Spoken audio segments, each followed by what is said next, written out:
Hello दोस्तों, स्वागत है आपका हमारे YouTube channel mission lecture week 2025 पर। तो दोस्तों, आज की क्लास में बात करेंगे प्रवक्ता इकोनॉमिक्स को लेकर। जो हमारी लगातार क्लासेस चल रही हैं उसी के अंतर्गत आज की हमारी क्लास जो रहने वाली है वो हम बात करेंगे प्रवक्ता भर्ती परीक्षा के लिए जो महत्वपूर्ण तथ्य हैं। तो बहुत इंपॉर्टेंट ये क्लास रहने वाली है दोस्तों, इसलिए बिना स्किप किए पूरे क्लास को ज़रूर वॉच कीजिएगा। साथ ही जो अभ्यर्थी अभी चैनल पर नए हैं वो चैनल को ज़रूर सब्सक्राइब कर लीजिएगा। साथ ही दोस्तों, आप हमारे चैनल की मेंबरशिप जरूर ज्वाइन कर लें। बहुत आसान सी मेंबरशिप है जिससे आपको लगातार हमारी अपडेटेड क्लास आपको हमारे मेंबर्स चैनल पर देखने को मिलती रहेगी। तो आप ज़रूर ज्वाइन कर लीजिएगा दोस्तों। तो आज का हमारा जो क्लास है दोस्तों वो इकोनॉमिक्स के अंतर्गत जो महत्वपूर्ण तथ्य हैं जिन जो एग्ज़ाम्स के दृष्टिकोण से बहुत ज़्यादा इम्पोर्टेंट है उन पर हम चर्चा करने वाले हैं। जैसे अगर हम बात करें दोस्तों कि भारत के अंतर्गत जो सतत विकास लक्ष्य है उस एजेंडे को 2030 के लिए के समन्वय में कार्यान्वयन हेतु नोडल संस्था जो इसकी बनी हुई है वो है नीति आयोग। ठीक है, तो नीति आयोग को भारत में सतत विकास लक्ष्यों एजेंडा 2030 के समन्वय में कार्यान्वयन हेतु नोडल संस्था के तौर पर बनाया गया है नीति आयोग को। ठीक है, तो ये जरूर याद रखिएगा। नेक्स्ट हमारा है वर्ष 2030 तक 17 सतत विकास लक्ष्यों जैसे एसडीजी को प्राप्त करने का लक्ष्य रखा गया है। एग्जाम के दृष्टिकोण से बहुत इंपॉर्टेंट है कि कितने विकास लक्ष्यों को एसडीजी को प्राप्त करने का लक्ष्य रखा गया है 2030 तक। तो टोटल हैं 17। अब ये 17 विकास लक्ष्य कौन कौन से हैं इन पर हम बात करेंगे। जैसे SDG 1 जिसमें शून्य गरीबी को महत्व दिया गया है, और SDG 2 के अंतर्गत दिया गया है शून्य भूख। ठीक है, और साथ ही जो है SDG जो है वो अच्छा स्वास्थ्य और भलाई और कल्याण पर आधारित है। इसके अलावा SDG 4 जो है वो गुणवत्तापूर्ण शिक्षा को महत्व देगा, और SDG 5 के अंतर्गत लैंगिक समानता, और SDG 6 के अंदर स्वच्छ जल और स्वच्छता, और SDG 7 में सस्ती और प्रदूषण मुक्त एनर्जी। ठीक, और SDG 8 के अंतर्गत उत्कृष्ट कार्य और आर्थिक वृद्धि को महत्व दिया गया है। इसके अलावा SDG 9 में उद्योग नवाचार और बुनियादी सुविधाएं दी गई हैं, और SDG 10 में असमानताओं में कमी इसको महत्व दिया गया है, और SDG 11 में संवहनीय शहर और समुदाय। तो ये सारे के सारे इम्पोर्टेंट हैं दोस्तों, इनको आप ज़रूर नोट कर लें, और अदरवाइज आप हमारी क्लास के माध्यम से भी इनको याद कर सकते हैं सीधे सीधे। और SDG 12 में संवहनीय उपभोग और उत्पादन को महत्व दिया गया है। SDG 13 में जलवायु क्रिया को महत्व दिया गया है, और SDG 14 में पानी के नीचे जीवन। ठीक है, पानी के नीचे जीवन को महत्व दिया गया है, और साथ ही SDG 15 में ज़मीन पर जीवन को महत्व दिया गया है। साथ ही जो SDG 16 है शांति न्याय और सशक्त संस्थाएं इस पर कार्य करेंगी, और साथ ही SDG 17 के अंतर्गत लक्ष्य हेतु भागीदारी को महत्व दिया गया है। तो दोस्तों, ये हमारे 17 के 17 जो है टोटल SDG के अंतर्गत जो टारगेट रखे गए हैं, जो लक्ष्य रखे गए हैं वो हैं सतत विकास लक्ष्य जो रखे गए हैं 2030 तक के लिए। ठीक है, तो ये इंपॉर्टेंट फैक्ट हैं, इनको आप ज़रूर नोट कर लीजिएगा। पहली बात आपको पता होनी चाहिए कि भारत में सतत विकास लक्ष्य कब तक का रखा गया है, 2030 तक, और साथ ही इसमें किसको जो है किस आयोग को इसकी नोडल संस्था बनाया गया है वो है नीति आयोग को। और 2030 तक कितने सतत विकास लक्ष्य रखे गए हैं SDG को प्राप्त करने के लिए, वो 17 सतत विकास लक्ष्य रखे गए हैं 2030 तक के लिए। और वो 17 विकास लक्ष्य क्या हैं इसको हमने आपको बता दिया है। ठीक है, तो ये हमारी क्लास है दोस्तों, इसके अंतर्गत आप देख सकते हैं। बढ़ते हैं अगले टॉपिक की ओर। अब बात करते हैं दोस्तों संधारणीय विकास क्या होता है। जो वैश्विक सूचक संरचना तथा राष्ट्रीय सांख्यिकी व्यवस्थाओं द्वारा जो प्रस्तुत एवं क्षेत्रीय आधार पर संकलित सूचना के आधार पर संयुक्त राष्ट्र महासचिव एक वर्षीय संधारणीय विकास लक्ष्य रिपोर्ट प्रस्तुत करते हैं। और ये जो संधारणीय विकास लक्ष्य होता है वह SDGR प्रायः प्रत्येक 4 वर्ष के अंतराल में जारी की जाती है। तो इसकी जो GSDR है वो जो है हर 4 वर्ष के अंतराल में जारी की जाती है। ठीक है, तो जो वैश्विक सूचक संरचना और राष्ट्रीय सांख्यिकी व्यवस्थाओं द्वारा जो प्रस्तुत एवं क्षेत्रीय आधार पर संकलित जो सूचना के आधार पर संयुक्त राष्ट्र महासचिव का एक वर्षीय संधारणीय विकास लक्ष्य रिपोर्ट प्रस्तुत करना होता है। अब समृद्धि की जो सीमा है दोस्तों वो कितनी है, लिमिट ऑफ ग्रोथ। ठीक है, लिमिट ऑफ ग्रोथ जिसको कहते हैं, ठीक है, लिमिट टू ग्रोथ। तो यहाँ पर समृद्धि की जो सीमा की अवधारणा क्लब ऑफ रोम के द्वारा प्रतिपादित की गई है। तो इम्पोर्टेंट क्वेश्चन है कि समृद्धि की जो विकास जो समृद्धि की सीमा की अवधारणा जो है वो किसके द्वारा है, वो क्लब ऑफ रोम के द्वारा प्रतिपादित की गई है। और इसके अंतर्गत अप्रैल 1968 में 10 देशों के 30 व्यक्तियों का एक समूह, ठीक है, 10 देशों के कितने व्यक्ति, 30 व्यक्तियों का एक समूह, जिसमें वैज्ञानिक, शिक्षक और अर्थशास्त्री और मानवतावादी और प्रशासक आदि शामिल थे। इनको जो है इसके अंतर्गत अप्रैल 1968 में ये 10 देशों के 30 व्यक्तियों को इसमें समूह में रखा गया था। इनकी रोम के एकेडमिया डी लिंसी में एक बैठक हुई थी, ठीक है, और इस बैठक से ही क्लब ऑफ रोम का विकास हुआ था। तो क्लब ऑफ रोम क्या है ये आपकी समझ में आ गया कि क्लब ऑफ रोम क्या है कि विकास की ग्रोथ को चेक करने के लिए, यानी कि लिमिट ऑफ ग्रोथ, जो समृद्धि की सीमा है, इसकी अवधारणा को क्लब ऑफ रोम के द्वारा प्रतिपादित किया गया था। और इसके अंतर्गत दोस्तों इसमें जो है क्लब ऑफ रोम के अंतर्गत 1968 में 10 देशों के 30 व्यक्तियों का एक समूह, जिसमें वैज्ञानिक भी थे, शिक्षक भी, अर्थशास्त्री भी, मानवतावादी और प्रशासक आदि सभी शामिल थे। और इसकी इनके जो रोम के एकेडमिया डी लिंसी में एक बैठक हुई और इस बैठक में क्लब ऑफ रोम का विकास किया गया था। अब बात करते हैं कोऑर्डिनेट्स वर्क। ये बहुत इंपॉर्टेंट टॉपिक है दोस्तों, बिल्कुल भी स्किप ना करें इसमें।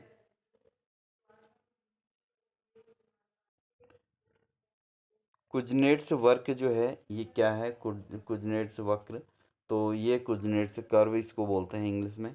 तो यहाँ पर पर्यावरणीय कुजनेट्स वर्क जो है ये पर्यावरणीय निम्नीकरण और प्रति व्यक्ति जीडीपी के मध्य संबंध प्रदर्शित करता है। तो यहाँ पर जो है प्रति व्यक्ति जो जीडीपी है उसको ये इसके बीच एक रिलेशन को रिप्रेजेंट करता है, कोऑर्डिनेट्स वक्र है, ठीक है। और साथ ही इसमें जो है आर्थिक समृद्धि के प्रारंभिक चरणों में जैसे प्रदूषण एवं पर्यावरण पर अन्य मानवीय प्रभावों में वृद्धि हुई, लेकिन आर्थिक समृद्धि के एक स्तर के पश्चात यह प्रवृत्ति उलट गई, ठीक है। और उच्च आय स्तरों पर आर्थिक समृद्धि से पर्यावरण में सुधार प्रदर्शित हुआ था इससे, ठीक है। और साथ ही इसका अर्थ यह है कि पर्यावरणीय प्रभाव या प्रति व्यक्ति उत्सर्जन जीडीपी का उल्टा यू आकार का फंक्शन इससे प्राप्त हुआ है, ठीक है। तो फाइनली दोस्तों कुजनेट्स वक्र क्या है कि ये पर्यावरणीय जो है निम्नीकरण था प्रति व्यक्ति जीडीपी के मध्य एक रिलेशन को रिप्रेजेंट करता है, यानी कि हमारे इन्वायरमेंट में जो डाउन हो रहा है, डाउनफॉल हो रहा है, निम्नीकरण हो रहा है, उसको जो है प्रति व्यक्ति जीडीपी के साथ एक रिलेशन द्वारा रिप्रेजेंट करना ही कुजनेट्स वक्र कहलाता है। तो आर्थिक समृद्धि को दर्शाने के लिए उसके प्रारंभिक चरण में प्रदूषण का स्तर क्या है और उसके पर्यावरण पर मानवीय प्रभाव पर कितनी वृद्धि हुई है, इसको लेकर कोऑर्डिनेट्स वक्र जो है उसको रिप्रेजेंट करता है, ठीक है। बात करते हैं अगले टॉपिक पर। अब बात करेंगे दोस्तों सस्टेनेबल जो डेवलपमेंट है, सतत विकास है। सतत विकास संसाधनों के प्रयोग का एक आदर्श मॉडल के तौर पर कार्य करता है, ठीक है। जो है जो संसाधनों के प्रयोग हैं उनको लेकर एक सतत विकास क्या करता है, संसाधनों के प्रयोग का एक आदर्श मॉडल प्रस्तुत करता है, जिसको हम सस्टेनेबल डेवलपमेंट की संज्ञा देते हैं। यही बताता है कि आर्थिक विकास के साथ साथ पर्यावरण को भी सुरक्षित रखना है, क्योंकि अगर पर्यावरण सुरक्षित नहीं होगा दोस्तों तो कहीं ना कहीं आर्थिक विकास में यहाँ पर रुकावट आएगी। तो इस चीज़ को ये प्रदर्शित करता है और इसका जो उद्देश्य है सतत विकास का वो होता है वर्तमान और भविष्य की पीढ़ियों के लिए प्राकृतिक संसाधनों को सुरक्षित रखते हुए इसका इस प्रकार से उपयोग किया जाए कि प्राकृतिक संसाधनों का क्षरण न्यूनतम हो, यानी कि जो सतत विकास है वो क्या प्रदर्शित करता है कि जो वर्तमान की जो स्थितियां हैं और जो भविष्य की पीढ़ियों के लिए प्राकृतिक संसाधनों को की आवश्यकता है उनको सुरक्षित रखना है और इस प्रकार के प्रयोग किए जाएं कि जो प्राकृतिक संसाधनों को नुकसान भी ना पहुंचाएं और साथ ही जो है उनका उपयोग भी हो सके। तो प्राकृतिक संसाधनों का जो क्षरण है, जो उनका नुकसान है वो न्यूनतम हो और साथ ही जो है सतत विकास भी चलते रहे। तो ये सारी चीज़ों को इसमें जो है इंक्लूड किया गया है। अब इसको लेकर दोस्तों world commission of environment and development जो WCED द्वारा वर्ष 1987 में क्या किया गया था, एक रिपोर्ट प्रकाशित की गई थी जिसको अवर कॉमन फ्यूचर यानी कि ब्रंटलैंड रिपोर्ट के नाम से जाना जाता है। तो जो सतत विकास के अंतर्गत जो आता है world commission of environment and development WCED, इसके द्वारा 1987 में क्या किया गया, एक रिपोर्ट प्रकाशित की गई थी जिसको अवर कॉमन कॉमन फ्यूचर या ब्रंटलैंड रिपोर्ट के नाम से इसको जाना जाता है। तो world commission of environment and development WCED द्वारा वर्ष 1987 में जो प्रकाशित रिपोर्ट है उसको आवर कॉमन फ्यूचर यानी कि ब्रंटलैंड रिपोर्ट के नाम से जाना जाता है। ठीक है, तो इसको याद रखिएगा दोस्तों, क्योंकि 1987 का क्वेश्चन आ सकता है। और WCED द्वारा जो प्रकाशित रिपोर्ट है उसको क्या नाम दिया गया था, उसको कहा गया था आवर कॉमन फ्यूचर या ब्रंटलैंड रिपोर्ट की संज्ञा उसको दी गई थी। तो इस चीज़ को आपने नोट करना है। अब बात करते हैं कि इस रिपोर्ट के अंतर्गत जैसे नोटेबल चीज़ क्या है कि नीम राणा राजस्थान राज्य के अलवर ज़िले में अवस्थित है और यहाँ पर किए गए लगभग सभी विकास कार्य टिकाऊ आर्थिक विकास के मॉडल पर आधारित हैं। तो जो राजस्थान में नीम राणा नामक जो स्थान है अलवर ज़िले में, वहाँ पर जो है राजस्थान में पहली बात तो नीम राणा जो है राजस्थान राज्य के अलवर ज़िले में स्थित है और यहाँ पर जो भी प्रयोग किए गए थे सभी विकास कार्य जो है आर्थिक विकास मॉडल पर आधारित हुए थे। तो ये बहुत इंपॉर्टेंट पॉइंट है, इसको आप नोट जरूर कर लीजिएगा। अब हम बात करते हैं दोस्तों पोषकीय पर्यटन की। तो पोषकीय पर्यटन के अंतर्गत क्या क्या चीज़ें आती हैं। तो पोषकीय पर्यटन का जो मुख्य उद्देश्य है वह है सांस्कृतिक अखंडता और साथ ही पारिस्थितिकी प्रक्रियाओं को बनाए रखते हुए पर्यटन और पर्यावरण का प्रबंधन करना, ये इसका मुख्य उद्देश्य रहता है पोषकीय पर्यटन का।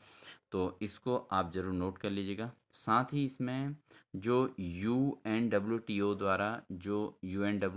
के द्वारा जो पोषकीय पर्यटन हेतु कितने लक्ष्यों को परिभाषित किया गया है, वो किया गया है 12 लक्ष्यों को परिभाषित किया गया है जो कि इस प्रकार से हैं। तो UNWTO, ठीक है, यूनाइटेड नेशन का डब्ल्यू ट्रेड ऑर्गेनाइजेशन द्वारा जो पोषकीय पर्यटन जो है वर्ल्ड टूरिस्ट ऑर्गेनाइजेशन के अंतर्गत, तो यहाँ पर जो है 12 लक्ष्य को परिभाषित किया गया है। अब वो 12 लक्ष्य क्या हैं, वो मुख्यतः है दोस्तों, एक तो आर्थिक व्यवहार्यता है और साथ ही स्थानीय समृद्धि इस पर आधारित, रोजगार की गुणवत्ता को महत्व दिया गया है और साथ ही इसमें सामाजिक समानता को महत्व दिया गया है और आगंतुक पूर्ति, जो आगंतुक पूर्ति है उसको महत्व दिया गया है आर्थिक पर्यटन के अंतर्गत। और साथ ही स्थानीय नियंत्रण मेन है, सामुदायिक भलाई को महत्व दिया जाता है, सांस्कृतिक समृद्धि को इसके अंतर्गत रखा गया है और साथ ही जो भौतिक अखंडता है उसको महत्व दिया गया है, जैविक विविधता को भी महत्व दिया गया है। साथ ही दोस्तों यहाँ पर संसाधन दक्षता, ठीक है, जो संसाधन एफिशिएंसी है, ठीक है, तो उसको महत्व दिया गया है और साथ ही पर्यावरणीय शुद्धता पर भी ध्यान दिया गया है। तो ये 12 पॉइंट हैं दोस्तों जिनको इम्पोर्टेंस दी जाती है इसके अंतर्गत। तो ये जो है आपका बहुत इम्पोर्टेंट फैक्ट इसके अंतर्गत देखने को मिलते हैं। अब हम जो नेक्स्ट टॉपिक पर चर्चा करने वाले हैं वो है कौशल विकास योजना। अब कौशल विकास योजना क्या है दोस्तों, इस पर हम चर्चा करेंगे बहुत अच्छे तरीके से। तो कौशल विकास के अंतर्गत क्या होता है दोस्तों कि इसमें कुशल और सेहतमंद सुशिक्षित नागरिक ही किसी देश के विकास की कुंजी होते हैं। ठीक है, तो जो कुशल भी हों, सेहतमंद भी हों और सुशिक्षित भी हों, ऐसे नागरिक क्या कर देते हैं, किसी देश के विकास की कुंजी का काम करते हैं। अर्थशास्त्र की भाषा में इसे मानव पूंजी कहा जाता है। ठीक है, तो इस चीज़ को क्या कहा जाता है, मानव पूंजी के नाम से जाना जाता है।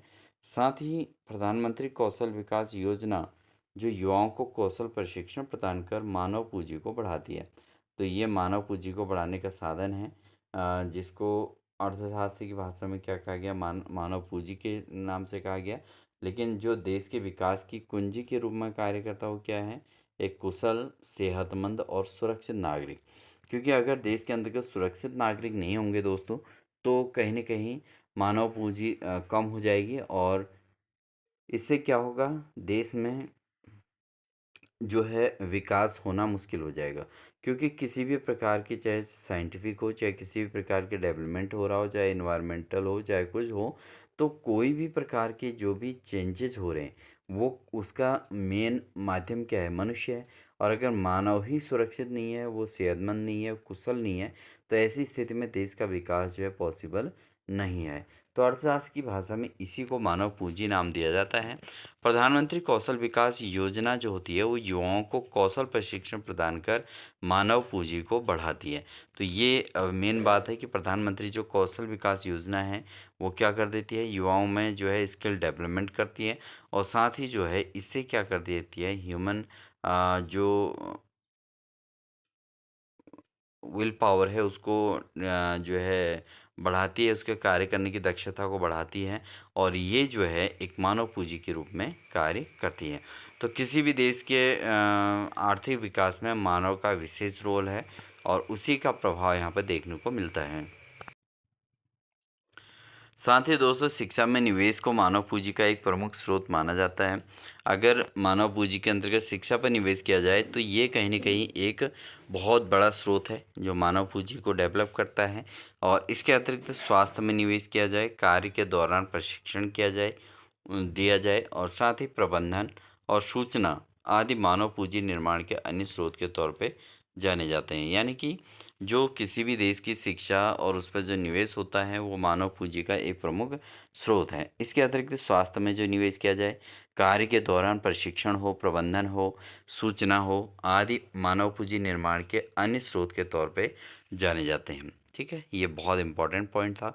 इसके अलावा मानव पूंजी में बढ़ता हुआ विनियोग जो है, वो उत्पादकता में वृद्धि की ओर ले जाएगा। तो ये भी एक बहुत बड़ी बात है, और जिसका क्रमिक विस्तार निम्न तरीके से किया जा सकता है। जैसे कुशलता में विस्तार किया जा सकता है, कुशलता में विकास हो, संसाधनों का समुचित प्रयोग हो, और उत्पादकता में वृद्धि हो। तो ये चीज़ें हैं। मानव पूंजी को बढ़ता हुआ विनियोग उत्पादकता में वृद्धि की ओर ले जाएगा, और इसका क्रमिक विस्तार जो है कैसे होगा? कुशलता में विकास, संसाधनों का समुचित प्रयोग, उत्पादकता में वृद्धि, ये सारी चीज़ें यहाँ पर महत्व देती हैं। अब हम बात करेंगे दोस्तों समावेशी समृद्धि की। तो समावेशी समाज का आशय समाज के सभी वर्गों और संसाधन और सुविधाओं की पहुंच से संबंधित है। इसके अलावा इसके लिए क्या है कि अधोसंरचनात्मक सुविधाओं का विकास, और कृषि का पुनरुद्धार, और शिक्षा एवं स्वास्थ्य जैसी जो सामाजिक सेवाएं हैं, उनकी अधिकाधिक उपलब्धता इसके अंतर्गत आवश्यक होती है। अब 2011-12 के आर्थिक सर्वेक्षण में जो पहली बार धारणी विकास और जलवायु परिवर्तन का नवीन अध्याय जोड़ा गया था, इसको आप नोट कर लीजिएगा। तो सबसे पहली धारणी विकास और जलवायु परिवर्तन का नया अध्याय कब जोड़ा गया था? 2011-12 में। साथ ही दोस्तों, भारत के अंतर्गत जो किसान दिवस कब मनाया जाता है? ये इम्पोर्टेंट क्वेश्चन है, क्योंकि किसान दिवस, किसान ही भारत के अंतर्गत सबसे पहले, क्योंकि हमारा देश एक कृषि प्रधान देश है, तो यहाँ पर किसान ही क्या करते हैं दोस्तों? हमारे देश की आर्थिक जो रिपोर्ट है उसको डेवलप करते हैं, और आर्थिक रूप से भारत को एक परिपक्व देश बनाते हैं। तो यहाँ पर प्रत्येक वर्ष पूर्व प्रधानमंत्री चौधरी चरण सिंह के जन्म दिवस पर 23 दिसंबर को जो है यहाँ पर किसान दिवस मनाया जाता है। तो किसान दिवस कब मनाया जाता है दोस्तों? मनाया जाता है 23 दिसंबर को। इसको भी आप नोट जरूर कर लेंगे।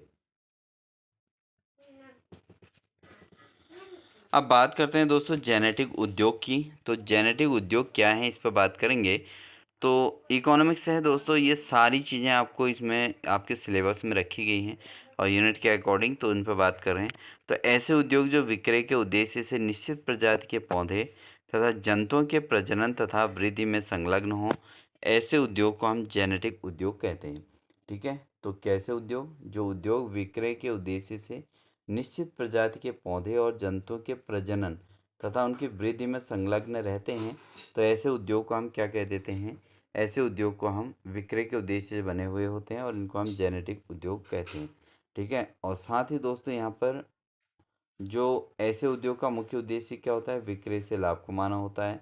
जैसे पौधों की नर्सरी जो होती है, उसको जेनेटिक उद्योग कहा जाता है। पशुपालन है, मुर्गी पालन है, ये सब क्या हैं? ये जेनेटिक उद्योग के अंतर्गत आते हैं। ऐसे उद्योग का मुख्य उद्देश्य क्या होता है? विक्रय से लाभ कमाना। जैसे नर्सरी, पौधों की नर्सरी है, तो अगर वहाँ से पौधों की सेल की जाएगी तो ऐसे में क्या होगा, पैसा आएगा। पशुपालन क्यों करता है व्यक्ति, क्योंकि पशुओं का आदान प्रदान यानी कि विक्रय होता है। मुर्गी पालन, मुर्गियों का जो है विक्रय किया जाता है और उससे लाभ कमाया जाता है। तो ये क्या होते हैं, इनको जेनेटिक उद्योग के नाम से जाना जाता है। और नए नए एक्सपेरिमेंट करके उनसे जो है एक अच्छे किस्म की अच्छी प्रजाति को डेवलप किया जाता है और उसके आधार पर जिससे ज़्यादा मुनाफा हो उस कार्य को किया जाता है। तो ऐसे जो उद्योग होते हैं उनका मुख्य उद्देश्य क्या होता है, विक्रय से लाभ कमाना, जंतुओं में पौधों में प्रजनन करके और उनकी वृद्धि में को संलग्न करना, वृद्धि में संलग्न हों, इस प्रकार के यहाँ पर कार्य किया जाता है। अब बात करेंगे दोस्तों हम बुलक कैपिटलिस्ट। ये बुलक कैपिटलिस्ट क्या होता है, तो उन किसानों को जिनके पास कुछ साधन तो हैं पर धनाढ़ नहीं है, तो बुलक कैपिटलिस्ट इनको कहा जाता है। क्या कहा जाता है, उन किसानों को, जो किसान जिनके पास कुछ साधन तो हैं लेकिन क्या है, वो किसान बहुत धनाढ़ नहीं है, यानी कि उनके पास बहुत पैसा नहीं है। तो ऐसे साधनों को क्या कहा जाता है, बुलक कैपिटलिस्ट के नाम से जाना जाता है। अगर ज़मीन 50 बीघा है तो मासिक आय 1 लाख से भी कम है, तो ऐसे में उन किसानों के पास जबकि ज़मीन तो 50 बीघा है लेकिन वो क्या है कि मासिक आय केवल 1 लाख से भी कम है, तो ऐसी स्थिति में उनको हम क्या कह देते हैं, बुलक कैपिटलिस्ट उनको कहा जाता है। सब कुछ होते हुए भी मासिक आय जो है कम है और जो देश के जो आर्थिक इनकम है उसको जो है रोकती हैं। तो इस तरीके से जो है किसानों के पास उस चीज़ को डेवलप करने के लिए नहीं होते हैं, जिनके जिस आधार पर व्यवस्थाएं होती हैं उस हिसाब से वो डेवलपमेंट नहीं कर पाते और आर्थिक रूप से जो है कमज़ोर बने रहते हैं। ऐसे हम बुलक कैपिटलिस्ट की श्रेणी में इनको रखा जाता है।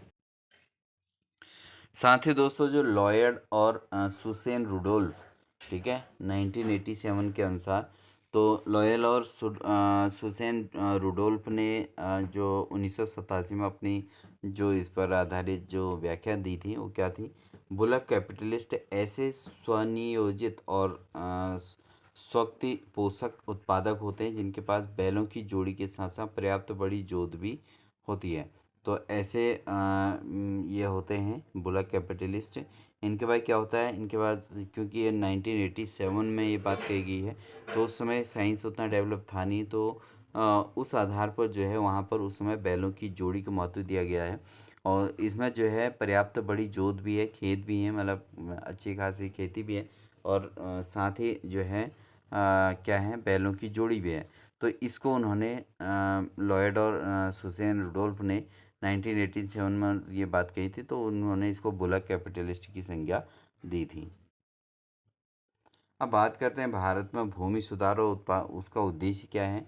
तो भारत में आज़ादी के समय एक ऐसी कृषि व्यवस्था मौजूद थी जिसमें भूमि का स्वामित्व कुछ हाथों पर केंद्रित था, क्योंकि जब स्वतंत्र भारत हुआ था तो उस समय जो है भारत की स्थितियाँ अच्छी नहीं थी। उस समय क्या था कि जो भारत में भूमि जो व्यवस्थाएं थी वो कृषि व्यवस्था तो मौजूद थी लेकिन इसमें भूमि का स्वामित्व क्या था, कुछ हाथों में ही केंद्रित था, यानी कि किसान स्वतः अपनी भूमि का स्वामित्व नहीं रख पाता था। अतः देश को समृद्ध बनाने हेतु भूमि सुधार अति आवश्यक माना गया और इस हेतु जमींदारी प्रथा का उन्मूलन, भूमि जोतों की अधिकतम सीमा का निर्धारण और काश्तकारी सुधार के कार्यक्रम जो है उसमें अपनाए गए थे।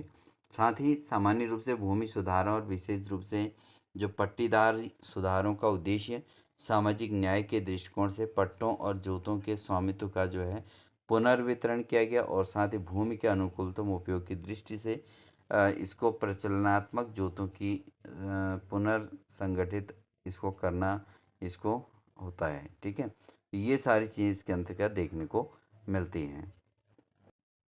अब बात करते हैं जो जोत के आधार पर किसान जो जोत के आधार पर आकार के आधार पर जो किसान की स्थिति है उसको लेकर 2015-16 में जो कृषि संगणना हुई थी उसके अनुसार क्या क्या रिपोर्ट यहाँ पर देखने को मिली है। तो ये भी एक इम्पॉर्टेंट क्वेश्चन है, इसको भी आप ज़रूर नोट कर लें, इम्पॉर्टेंट फैक्ट हैं दोस्तों। तो 2015-16 में जो कृषि संगणना हुई थी उसके अनुसार भारत में सीमांत जोत की आकार 1 हेक्टेयर से कम रखा गया है।